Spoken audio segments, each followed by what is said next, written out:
Hello my hot potato! In the last two videos, I brought you along with me on my journey to Korea for my first ever plastic surgery experience. And in this video, I'll be sharing my skincare and laser treatments along with my post-surgery follow-up and the progress so far. If you haven't watched part 1 or 2 yet, make sure to do so first. I'll be linking my plastic surgery playlist in the down bar if you're ready to binge watch, and yeah, let's go! So here is what I looked like the following Monday. The nose cast is off and the swelling in my nose and face should go down slowly over a year, but here I am, Potato Lily. I met up with Anna to head over to Bagi Dermatology for more deswelling and pampering. The face massage was amazing and I took another nap, of course, just call me nap queen. My favorite part, which is on the bottom screen, was when she was spreading this cold face mask on and oh my gosh, it felt so nice. Then Anna and I met up with Dr. Kim once again to ask him any last minute questions before we get into the laser treatments. I had another amazing facial massage before the numbing cream was applied to my entire face for the laser treatment prep. I was super hot. Imagine this in a dark room at the corner. The numbing cream finally took effect, so Dr. Kim was ready to get started. The V-beam laser was first, and this is commonly for issues like rosacea, pigmented and vascular lesions, scars, and stretch marks. He also used the Cellus laser in I2PL for whitening and cell firm laser toning and CO2 treatment for pigmentation. I was super excited for the Aqua Glossy PRP injections for glowy, healthy skin, and the laser treatments weren't bad at all. Some felt like little pinpricks, but nothing too bad.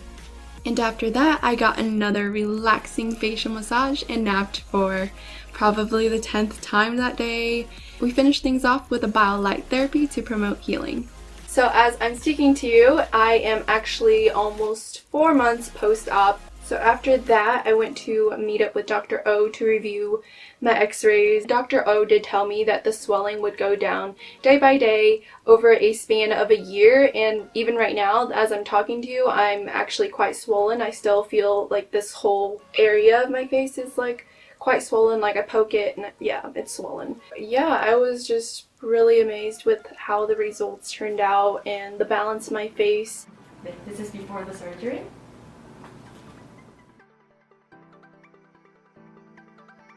In my after x-rays, I had my mouth partially open still, so it looks like the size didn't change much, but there was definitely a change in the overall like size and symmetry and everything. So as of now, I am recording this on May 5th, and so I am almost to my 5 months post-op. I'm still quite swollen. Day by day, the incisions are fading away. I don't have any numbness in my face, and I haven't had any revisional surgeries after that. And just a very important thing to consider if you're going into surgeries like this is that even though you change your bone structure, you also have to account for the amount of fat that you have in your face or how big your mouth muscles are.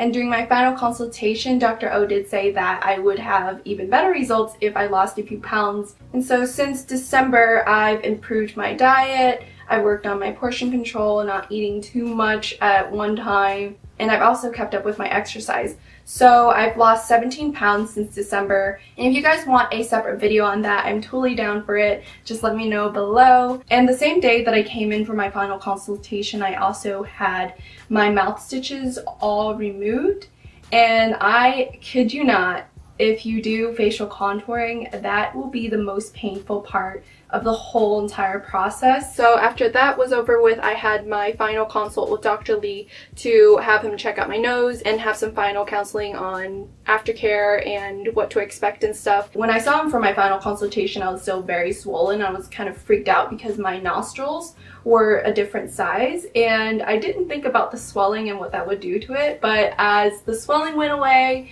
the nostrils are now the same size. So you really have to just wait until the swelling is completely over to assess how your nose is, and so that's going to take a whole year. And by the 1 month mark, my swelling actually went down considerably. So basically, it's going to take a complete year for nose, facial contouring, all that to completely deswell. So I'm still healing, I'm still quite swollen. And a lot of people will say this after a nose job, is that the nose feels very stiff. And the nose tip now feels quite hard still. and pretty stiff, and I still am not used to it, I guess. Okay, so today is May 21st, and I am almost 6 months post-op. Not exactly 6 months, but nothing crazy to note, just wanted to check in. And yeah, I feel like I'm definitely a lot more comfortable as the months progress, I guess, with my mouth expression being, you know, as extreme as it used to be. He didn't cut the sides of my nose or anything, he just raised my bridge by a lot. Like, I have a bridge now, and I absolutely adore my profile. That is probably why I had a lot of questions about whether or not I did anything with my eyes or if I did eyelid surgery, and no, I didn't do any eyelid surgery or anything. I think when you raise your nose bridge, your eyes will be pulled in like this, so my eyes might appear bigger. Also gotta give it up to my sister Talia, who does my eyelash extensions. Nowadays I don't do too much with my eyes. I don't wear a crap ton of eyeliner or falsies anymore, and so if you think about it, if you don't line your eyes, you're going to have a lot more lid space, and so it'll appear like your eyelids are bigger. But I swear to you guys, I did not do anything with my eyelids. I love them the way they were. And on top of that, a lot of people also wondered if I did a boob job ever, or like during my Korea trip, or no, I've never had a boob job. Everything that I've ever done was showcased in this plastic surgery journey. And right now I feel like I'm not as expressive when I talk, because like right down here, this area, it still feels very tight. He did some cartilage work down here to shape my nose. My mouth is just not used to the tightness, and I don't want to stretch it too much. So after that consultation, I was really excited, really pumped, and then we did the lip filler. The stitch removal process for the V-line was definitely a step down from lip fillers, and Dr. Lee and I both discussed that we wanted it to be very natural, and I just wanted to try it out. So we only did a 1 ml syringe. He injected a little bit down here too, and primarily up here, and that gave a lot of balance to my face. But guys, that was probably the most painful part of the process. We only put a numbing cream on, and oh my gosh, it still hurts so much. Tears were streaming down my face. It was more painful than the time that I went ice sledding and then I fell off the sled halfway down a hill and I slid the rest of the way on my face. It was that much more painful than that. So yeah, after all that, I was done for the day, and I just met up with my friend Lili, who I met in Korea, and I met up with my other friends that lived in Korea, and we just hung out. So make sure you check out those vlogs. I am slowly but surely going to upload those. And then the following morning, Docfinderkorea sent over a driver who picked us up and dropped us off at the airport, and I was, you know, headed home. I miss Korea so much. So yeah, that is it. I am thinking of doing a Q&A. So comment below with any questions that you had. I'm going to try to answer as many questions as I can. And just off the top of my head, a lot of you guys were wondering why I did my plastic surgery in Korea, and I did consider my options in America, but for the surgeries that I was interested in, like facial contouring, I felt like Korean surgeons are a lot more experienced in that, and they do these surgeries every single day. Plus, Dr. Lee is very popular in Vietnam, and even my cousins in Vietnam know about Dr. Lee. And that's also why I went to Bagi, because the friends that I knew in Korea that lived in Korea also recommended Bagi for facial contouring, and they also have a dermatology clinic, which I was really interested in trying and doing the whole laser treatment stuff. And I also wanted to talk about my laser treatment stuff. I thought it was freaking amazing. I had a lot of compliments on my skin and just how poreless it looked and how like even the tone was. I didn't even wear foundation or anything. I stopped my birth control, which was the main thing that was keeping my acne in check, and I didn't pick that up after that.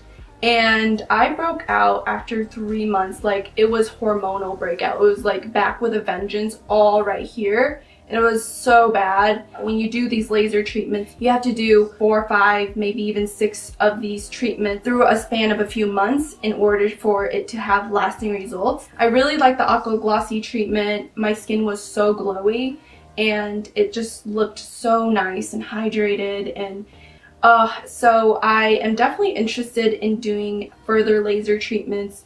And a lot of you guys were also wondering why I went with an agency like Docfinder or whatever. And Docfinder was actually not the very first agency I looked into. When I was doing my research, I talked to several agencies. And Docfinder was actually the only and first one that really helped me with this whole research process and answered a ton of my questions. And I just felt super comfortable with Docfinder. If I had to do all this again, I would still choose Bagi and I would still choose Docfinderkorea as my agency. So I'm glad that they were there to give me their advice. And even now, months after my surgery, if I ever have a question, I would just shoot a little message on WhatsApp to Anna. So there's that follow-up communication, which I find is really important. I know some of you guys were also asking about like pricing and stuff. A lot of the times you're going to need to send in your pictures and they can give you a price quote or anything. Just any plastic surgery clinic will be able to give you a price quote. So yeah, that is it. I'm super excited for you guys to see my upcoming videos. I have a lot of cool, interesting stuff coming out, especially now that I am done with school. And I will see you guys next time. Bye!